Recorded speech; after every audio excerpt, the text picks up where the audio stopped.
Hey everyone, I'm Liz Fairy, and today I have a bit of a different style of video for you all. If you've been subscribed for a while, you might have seen my doll wig video series. I always have wondered if I could use the same techniques to make a full-sized actual wig, and that's what I'm going to show you all today.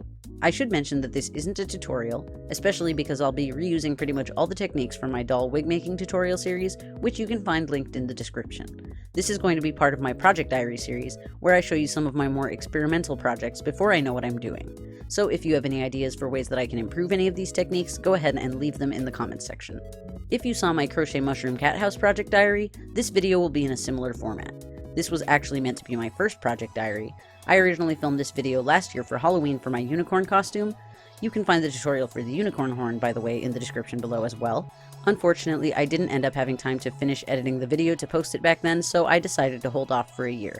But today, finally, I'm going to be showing you my process. I made this wig in pastel rainbow tones. At the end of the video, I'll be styling this wig with two different costumes. All the materials I ended up using for this project are listed in the video description. That being said, on with the experiment. First, I need to make a mesh wig cap. Since this is a project diary, I won't be going into too much detail on how I did this, but let me know if you'd want to see a mesh wig cap tutorial. One thing I will say is, I ended up making the wig cap a bit too big. I didn't take into account how stretchy the mesh was going to end up, so make sure that you test it out to make sure that it fits, but don't make it too big.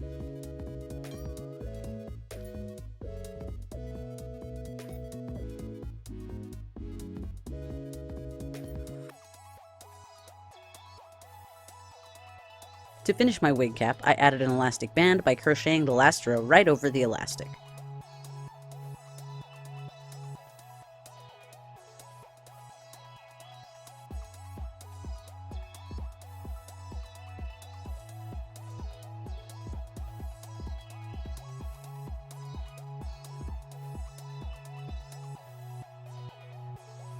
When I was done, I sewed the elastic together.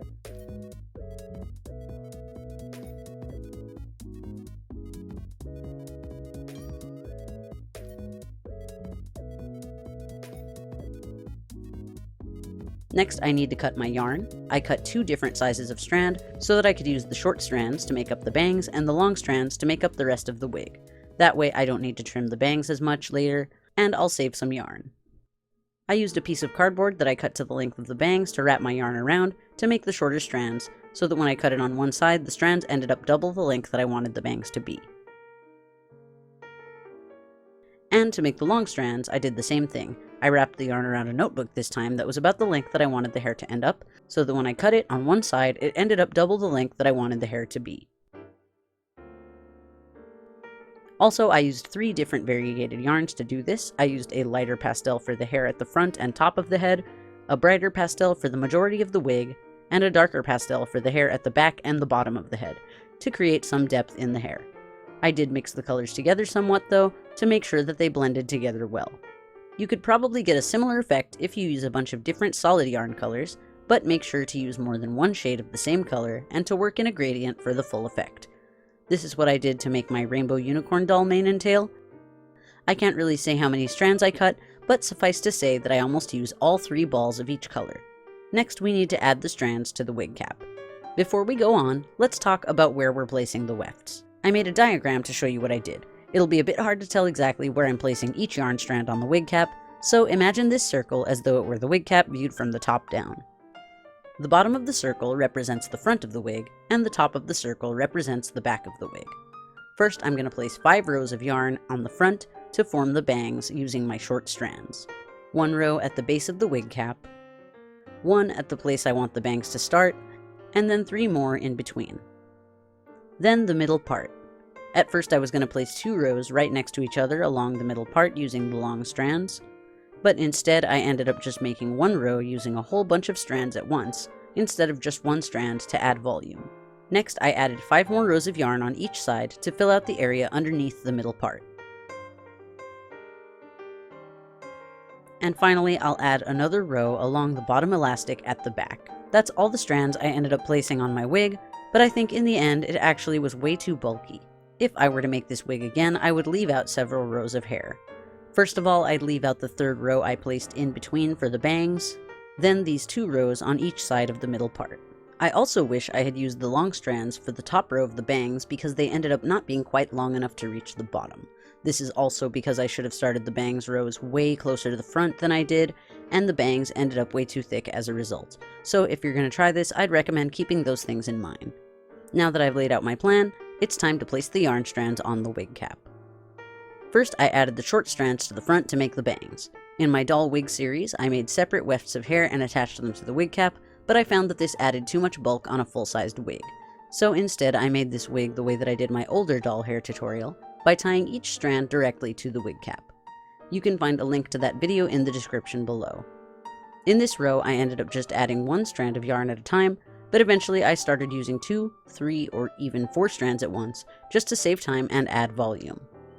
You'll see me doing this later in the video, but I would suggest doing this for the whole wig, even though I didn't do it here.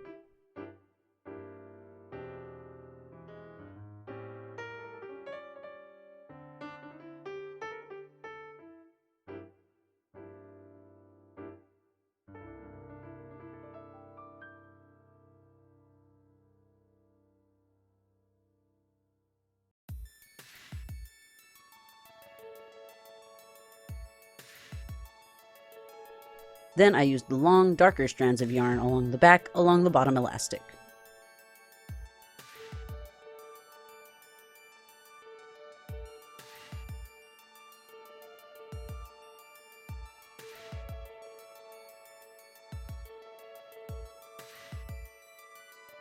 Next, I made the middle part. At the back of the head, I started using 2 strands at once to add some volume.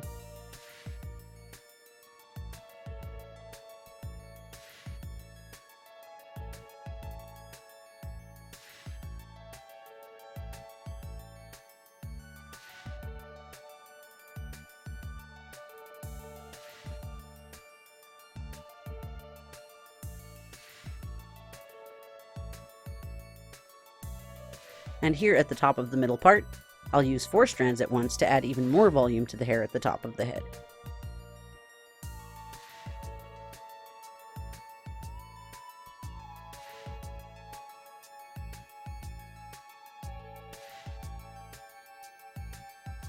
Then I'll split each bunch of hair at the top of the part in half to make both sides of the middle part. Under the middle part, add more rows of hair. At the top, and especially at the front, I'll more densely pack the strands to make sure that the wig cap gets fully covered.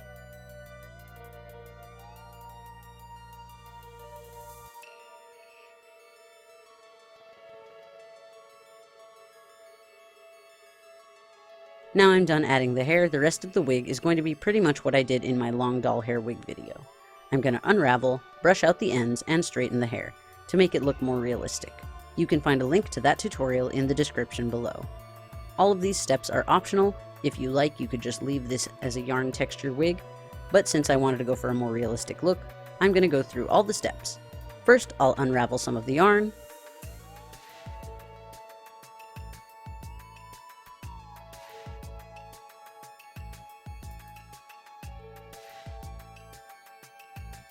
Then I'll unravel some more yarn.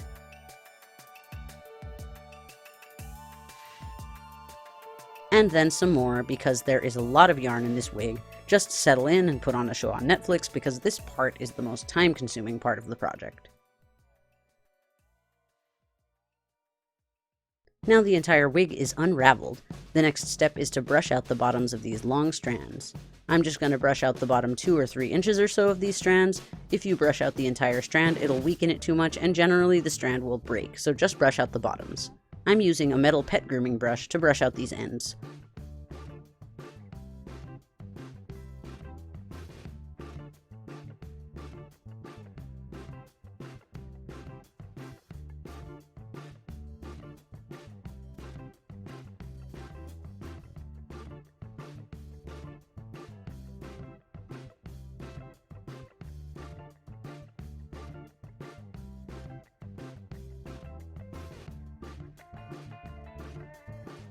Next, I tried to fluff out the tops of my long strands.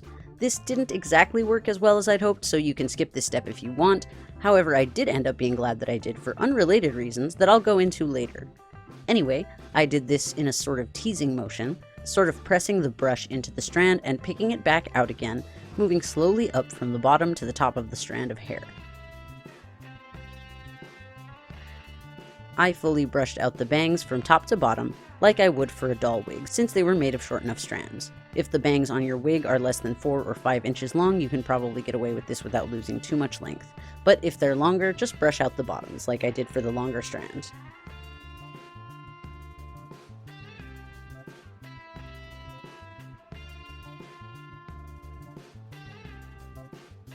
Notice the giant pile of excess fluff. This thing ended up being bigger than the wig itself. You can save this fluff and use it to stuff a doll or a pillow or whatever you like. Next, I'll straighten the hair using a normal hair straightener on a low temperature setting.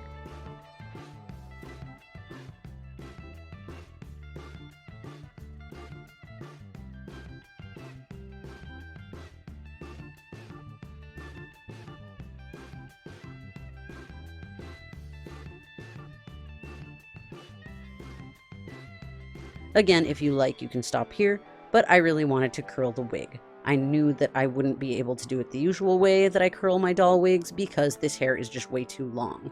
Usually I use my straightener to curl the hair around a rod like a dowel or a knitting needle. This works well on a doll scale, but for this size wig, it wasn't really an option.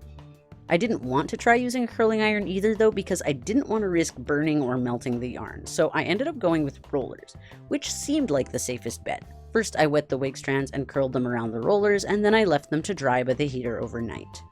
The next morning, I checked on the wig. It was still a little damp, so I put it back in front of the heater and came back in an hour to find that the rollers turned out to not be the safest bet, unfortunately, because the rollers had melted. Luckily, they had only just started melting when I got to it, so I was mostly able to save the wig. Remember how I fluffed out the top of the strands earlier? Most of the melted plastic didn't get past those little fibers into the bulk of the wig, so I was mostly able to pull the wig free because I had freed those fibers. It's a good thing there was so much volume in the hair too, because a lot of it got pulled out. Here's a picture I took when I was all but sure that there was no saving the wig, that you might remember if you follow me on Instagram. It looks pretty dire, but I saved it in the end. Here are the finished curls off of the rollers. Aside from the fiasco with the melting rollers, it came out pretty nice. Some of the more damaged strands didn't take the curl very well, and I needed to redo them with the curling iron. And they turned out fine, so I really shouldn't have worried about using it. Even so, I'm happy with the overall result. Next, I trimmed the bangs, sort of badly. It was really hard to see, and I didn't want to poke my eye out with the scissors. I needed the wig on those so that I could see how short the bangs should be on my forehead. I ended up cleaning it up later with the wig off, using the original cut as a guide. And now the wig is done. I'll show you guys some footage from a year ago from when I first made and styled this wig, and then at the end I'll style it for a different costume for this year. So as you can see, the wig is now finished. I overall like how it came out, and I love the way that the horn looks in the wig. I love the colors. It's not the most comfortable wig in the world. It's a little bit warm to wear because, I mean, obviously it is made of plastic and it's really thick. As I said before, I did make it a little bit too full, so I maybe could have not made it as thick and then it wouldn't be so hot to wear. Also, because I made the wig cap a little bigger, there's like all this extra space in there that I don't really need, and again, that did add extra weight and extra bulk. That being said, I do really like how it looks. I like the effect, and I am surprised pleasantly at how well it worked to make it at this scale. So maybe it's something that I could do again in the future and make a better tutorial for it. I didn't really know what I was doing this time, so I didn't really want to make a tutorial for it at this point. I just wanted to show you guys what my process was for just going about making an experimental project and the things that I was keeping in mind during that process. There's a few things that I would have done differently, so I'm excited to try this again in a way where I can show you guys a much better method of doing it than what I maybe did for this one. So hopefully that will be a tutorial in the future that you guys can actually follow. Hey guys, back in the present day here to show you a couple of ways that I styled this wig in a costume. For the unicorn look that I did last year, I wanted a celestial vibe, so I made a circle skirt out of some space printed cotton. I used some unicorn printed clothes from the kids section that I embellished with embroidery and crochet lace. And I am also wearing some hollow shoes, also from the kids section. I guess this look works really well because I'm small enough to fit in kid sizes.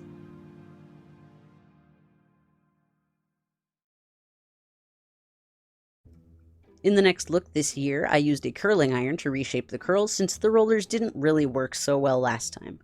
The curls are a lot tighter now, and I also decided to curl and then brush out the bangs so that they matched the curls a little better.